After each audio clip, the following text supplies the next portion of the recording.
Hello everybody, this is Burak Güzel and welcome to another episode of CodeIgniter from scratch. This will be episode 17 and our subject will be how to get around without using query strings.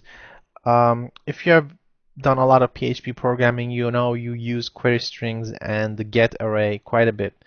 And a lot of websites use them, but we're using a framework that encourages the use of URI segments and kind of discourages the query strings, even though it does have support for it. For the sake of being consistent, let's try to get things done without relying on query strings. For example, on a website like NetTuts, you could search for a keyword on the search form here, and you'll see the results page will have this in the URL. This is a query string. So if you use pagination on top of this, now for example, this website has a combination of URI segments and a query string, which doesn't look so bad. But let's say you have a more complicated form with multiple search options. You'll start adding on more and more into the URL for every single option. Um, So let's try to keep our URLs short, pretty, and without query strings. So we're going to continue from the last episode where we had a page where we listed movies, and we're going to add a search form, and the search results page will be paginated, sortable still, and the URL will not have query strings, and it will not be crazy long, adding a lot of stuff for each field. So let's see how we can accomplish this today. Since we're going to add a form, this is where we left off. This was what it looked like last time. So since we're going to add a form on top of this, let's go ahead and open the view file and start adding some form helper functions. So let's open our form. And since I know you guys know these functions already, I'm going to try to go fast.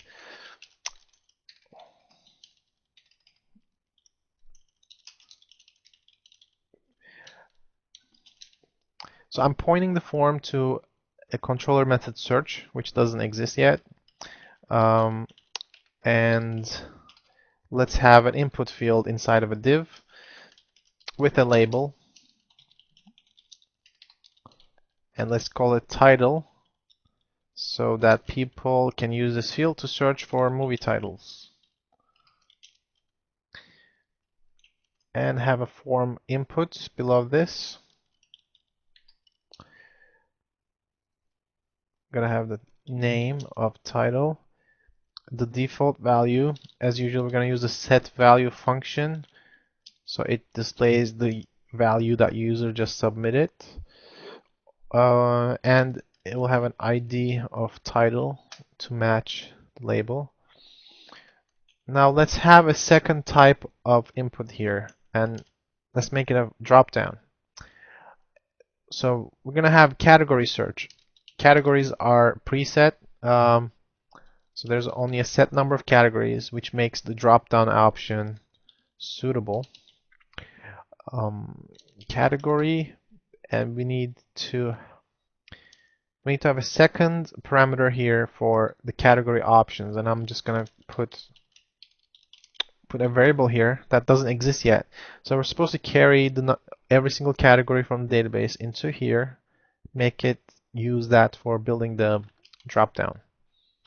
Now let's have another kind of input. Well, this will be a combination of the two. So it will have, let's call it length. I just copy pasted this one because I'm going to use both a drop down and an input. Let's copy this input as well. Length.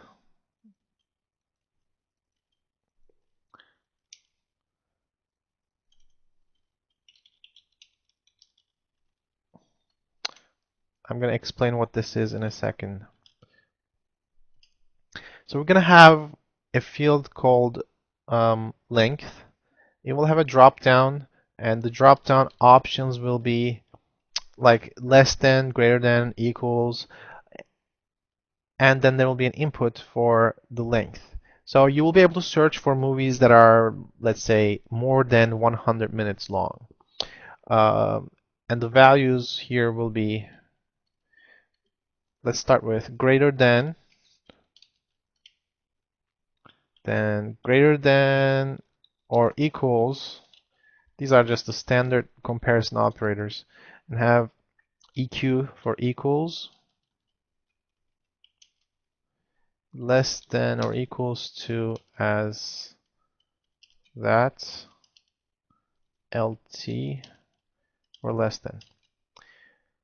I added these three things here. This one is a combo. And before we get further, let's show you what it looks like. Refresh. There's an error, obviously, because of this category options variable is not defined yet.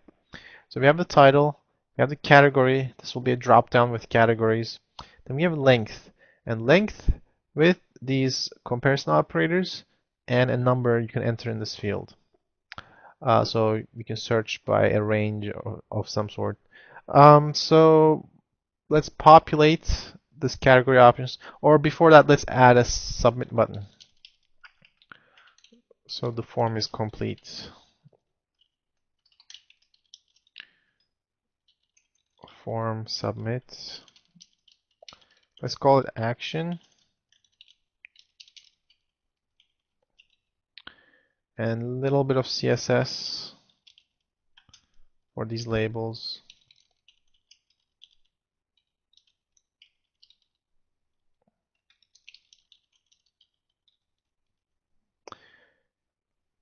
So I want to populate these category options.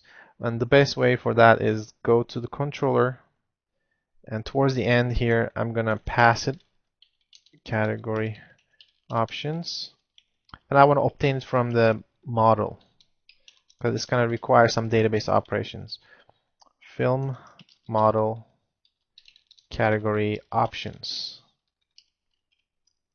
So this should return me an array of categories, and let's go to the models to implement this.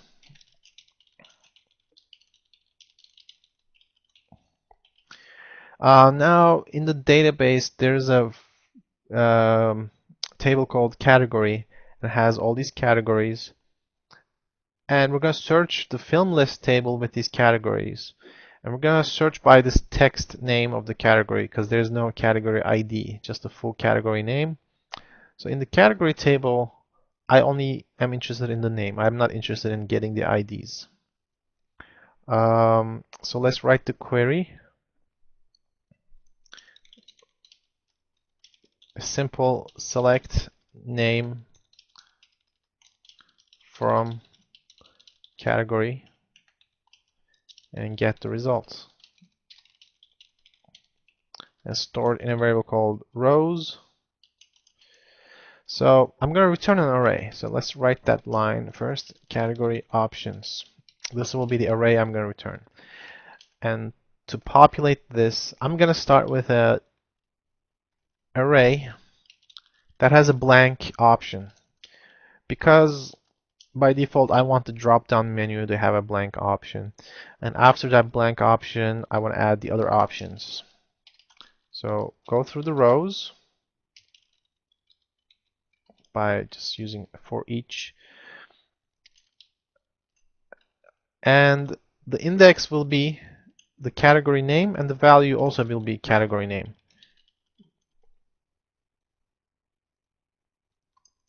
because that's how our drop down is going to be. We're not going to have IDs or anything. So this should return it, this should pass it along, and this should generate the drop down.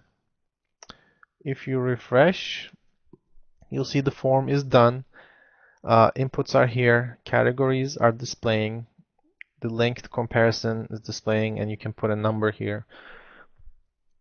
So now let's talk about how we're going to make this search form functional. As you know, the form by default is a post form. So every data I enter in these fields become part of the post array, and I get it in my application.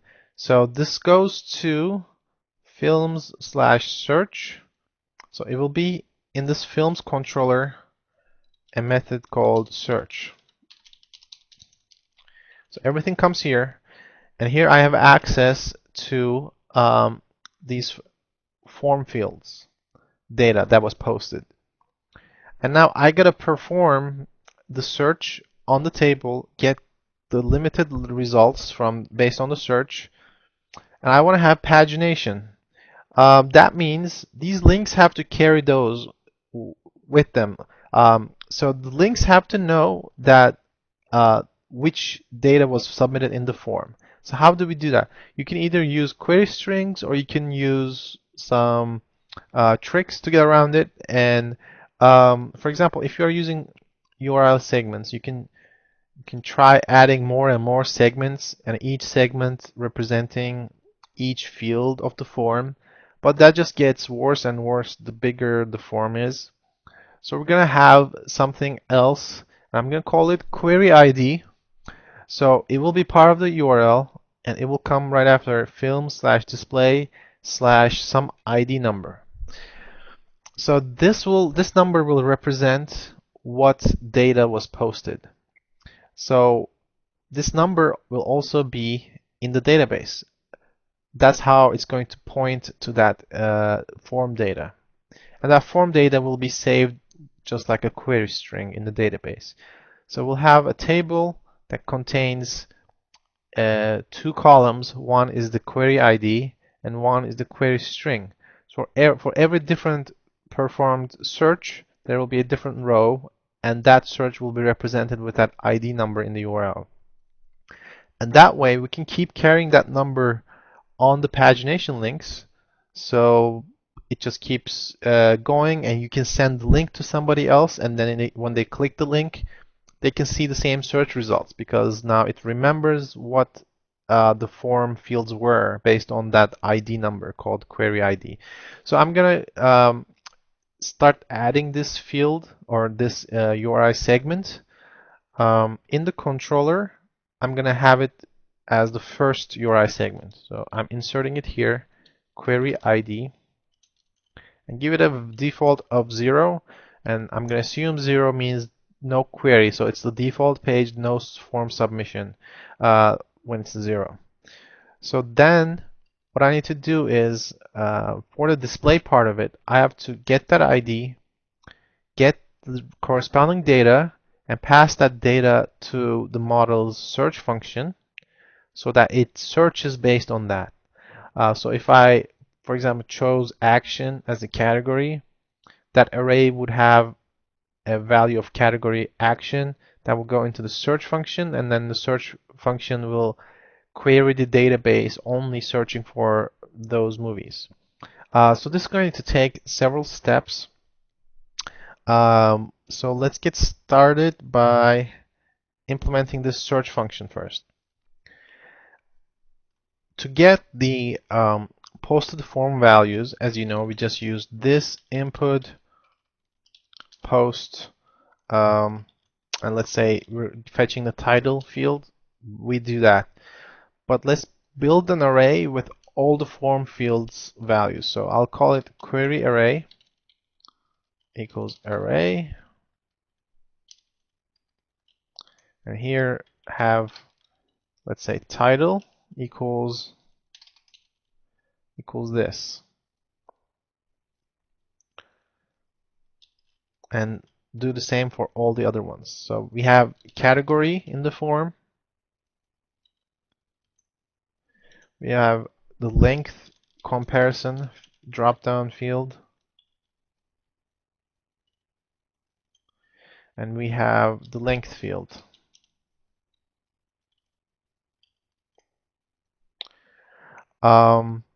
So this data is going to be represented by a query ID, as I said.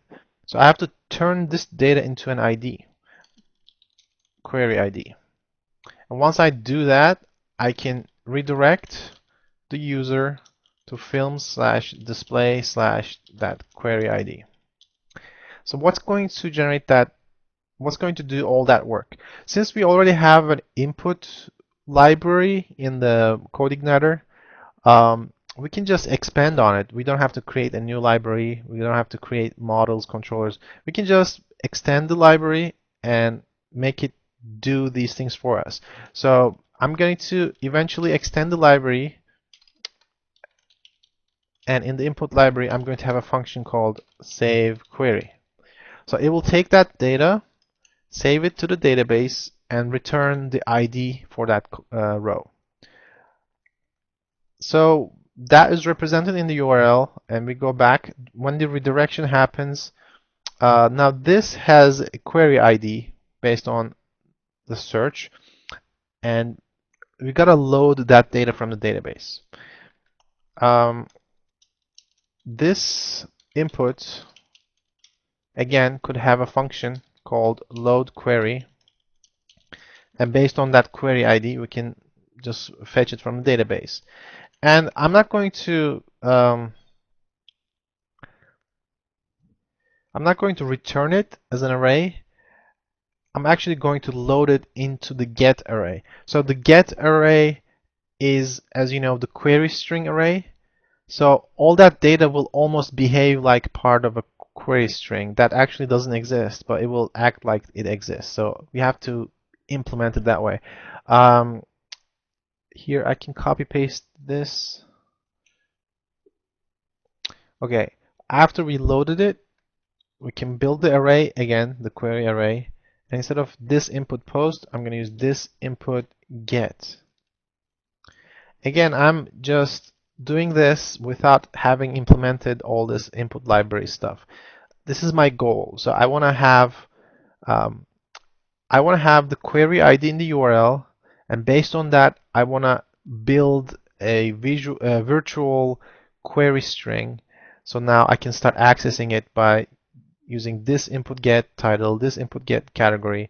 So we can still keep using the input libraries like cross-site scripting, filtering options, and whatnot. So I don't directly access the get array. I will access it through the input library, just like we do it for the post array. We don't directly access the post array.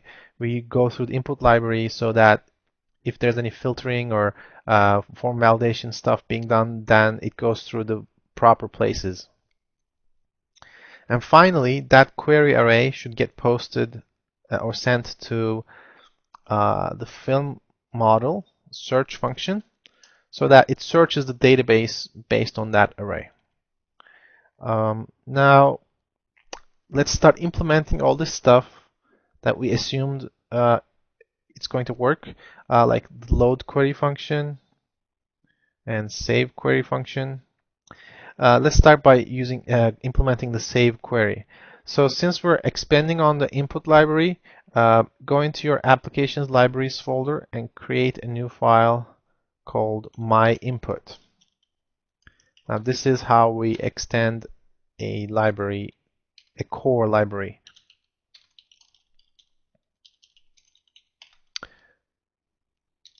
CI input is the library we're extending. So, okay, the function I'm adding is save query, which gets that query array and saves it in the database. Before that, we gotta have the table. So let's have a table called CI query. In this database, I'm just gonna go right CI query with two fields. One will be the ID and one will be the query string. ID will be integer, primary, auto increment, and query string will be just text. And save. Now we can start using that table. So it's going to insert. You would insert like this db insert into the CI query table, and we're going to set the query string field to something. And I'm going to use a PHP function here called HTTP build query. This takes an array and turns it into a query string format. So we pass query array, and it will actually turn into a query string. So we can save it as a string in the database. But we cannot do this. We gotta use the super global or it's called super object, I believe, the CI object. Because we're not inside of a controller, we are outside, so we have to get the CI object and then access the database through that. Once that's done, we gotta return the ID of the new saved record. So we just call insert ID function. Now this will return this ID field. Now let's see if this is working. So in my controller, I'm not going to do anything. Okay, let's just see if it's working. In the form, let's put title, like I'm going to put airplane, action, length at least 50 minutes, and I hit search. Okay, there's an error because of the load query function is fatal. But we already called the save query function, I believe, before the redirect. So it must have been saved in the database. So let's see if that part is working. All right, so it saved the record.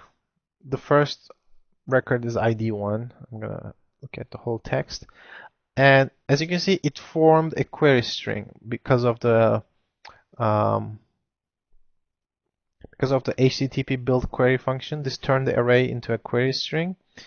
And then now we have an invisible sort of query string, and we can refer to it with a query ID of 1.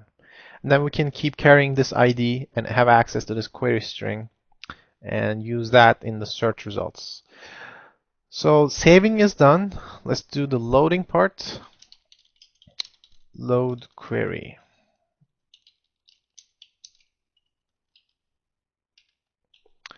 Again, we got to access the database. I'm going to do the same thing. Get instance of the CI object. And this will be a select. I can just use a shortcut function get where, just provide the table name and your search parameters. So we'll search by ID, we'll search by query ID and get the result, and rows. And I'm only interested in the query string. Actually, yeah, if it's found, if it's not found, I'm not going to do anything. So I put a conditional. And here I'm going to run the reverse function of HTTP build query, which is again a PHP function called parse str. What this does is takes a query string, so here rows 0 query string, and puts it into an array. And you've got to put that as the second parameter. I'm going to put it in the get array. So I'll take the query string and break it down into an array, a get array. So now the application will act as if there's a query string and then the get array has those values. So it will make it easy for us to access them. So this is how it's going to be able to access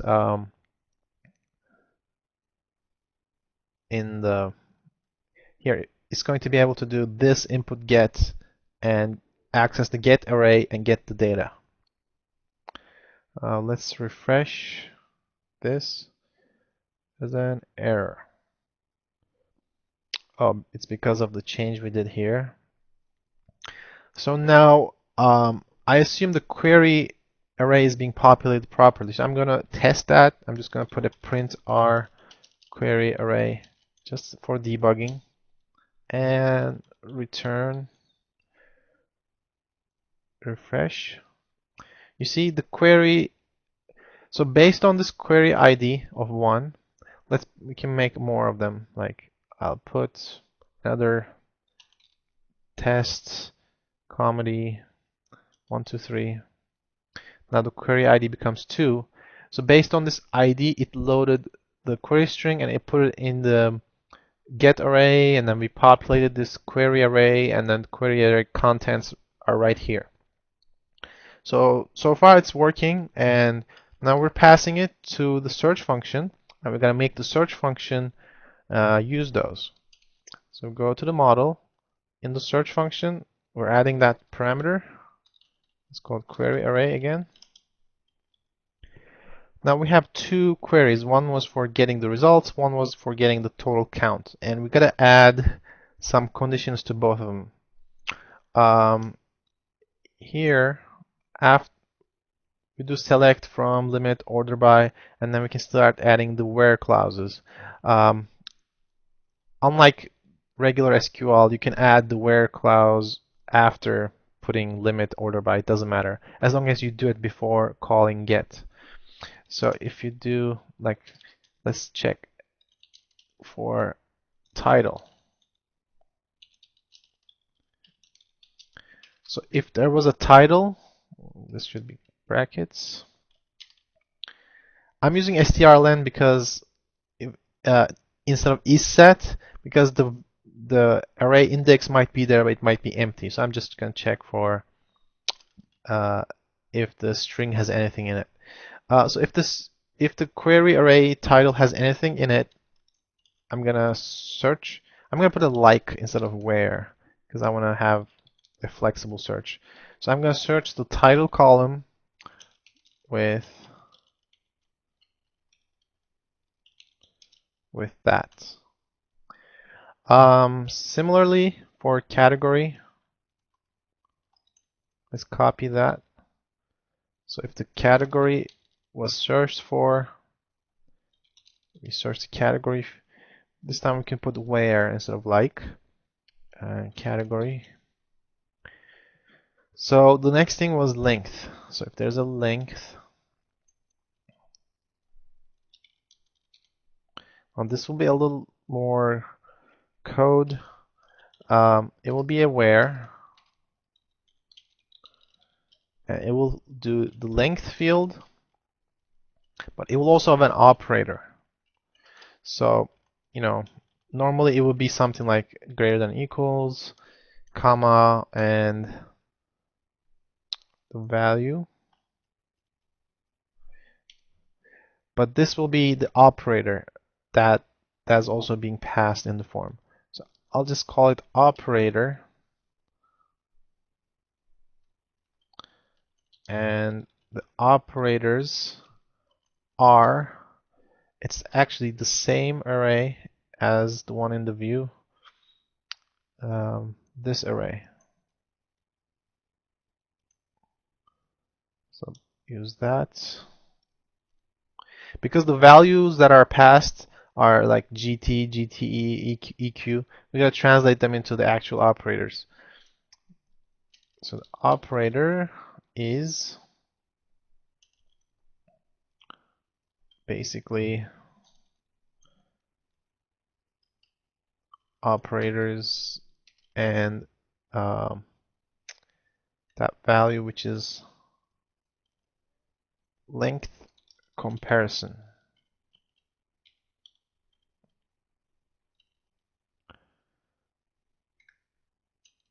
So that's how we get the operator, which could be any of these. And we put that in the where clause, and then we put the value. So we did all of them, but we also do the same thing for the count query. So I'm going to copy paste. It's going to be a little bit of code duplication, but it's okay. I will put it here again before the get. So it will do it on both queries. I just straight up copied it. It's because I called both of them Q, so the code is exactly the same. Now we can, I believe we can refresh. Yeah, well, we searched for stuff that didn't match anything. So let me just search. If we don't search for anything, we got 1,000 results. Let's search for length, for example, 100 minutes or more. Search, we got 607 movies. The query ID is in the URL, which is great. And then you got pagination.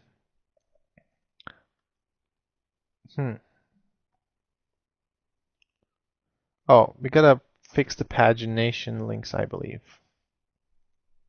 Also, here it should be isSet instead of just a regular condition, so we don't get the notice. In the controller, that's right. Since now the query ID is in the URL, we gotta make sure that's in the pagination URLs. So after films display, got query ID slash, and the segment for the offset will be 6 instead of 5 because we added one more segment here. So let's refresh. The error is gone. We're looking at page. So we've got to go back, do the search again. Okay, we have the query ID of 4 in the URL, and now if you click on any of the pages, like page 3, got 4, sorting by title, ascending order, and offset is 40. Third page of the results of 607 films. Let's search for something else. Action, length, again 100, and title something in the title, like airplane. No, that didn't match anything. Search for air, action, also didn't find anything. Animation, found 66 movies. I'll pick something from here. Club. So club, animation, fixed, found only one, and now the pagination disappeared because we had a condition on it from last episode. Okay, now we have one more thing to resolve, and that is these fields need to be repopulated based on what we searched for, and that's simple. In the view, you'll see, remember that we use the set value. This is supposed to do that, but it's not doing it. It's because it's only checking for post values. It's not checking for get values.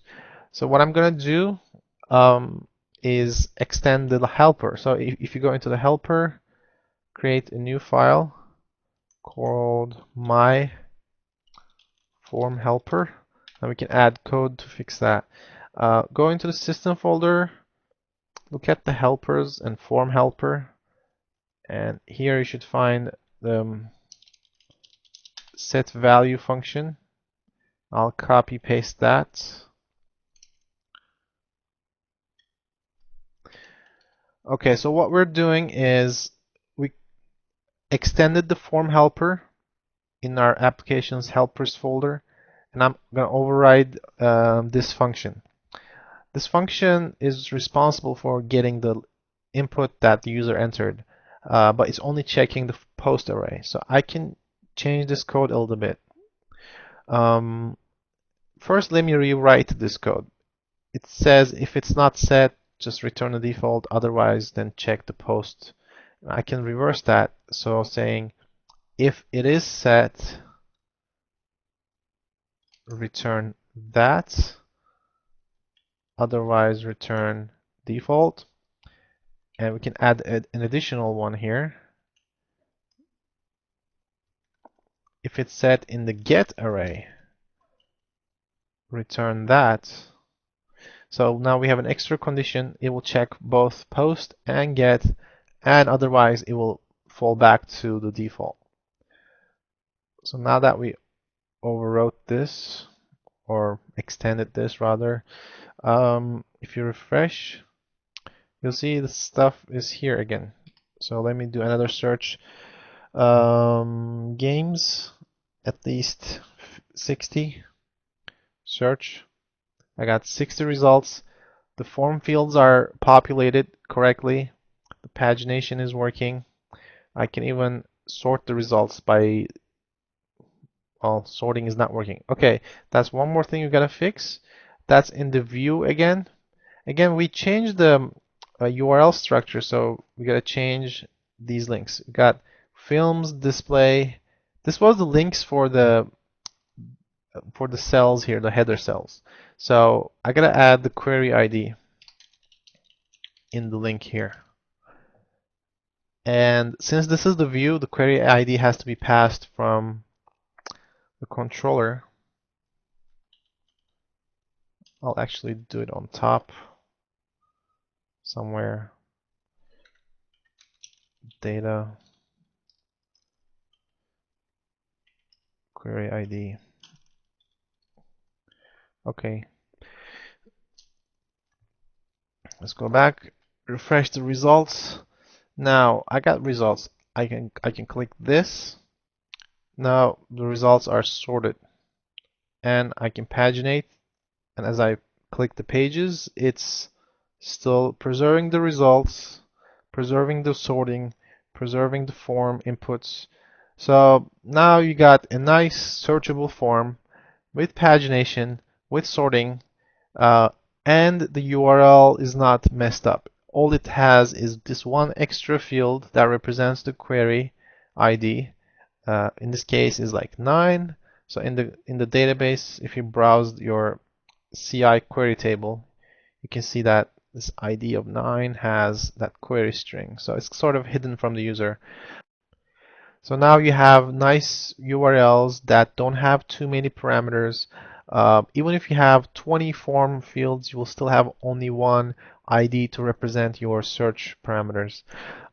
And you can then give the same link to somebody else on for the search results, and they will see the same results on the same page with the same sorting order, and they will even see the parameters you put into the form fields. It will populate them for them. So this was a method I came up with, coded on my own. Other people might have come up with the same idea or different ideas to keep their URLs clean and nice. So let me know if you found it interesting and usable. And I'll talk to you guys later. Bye.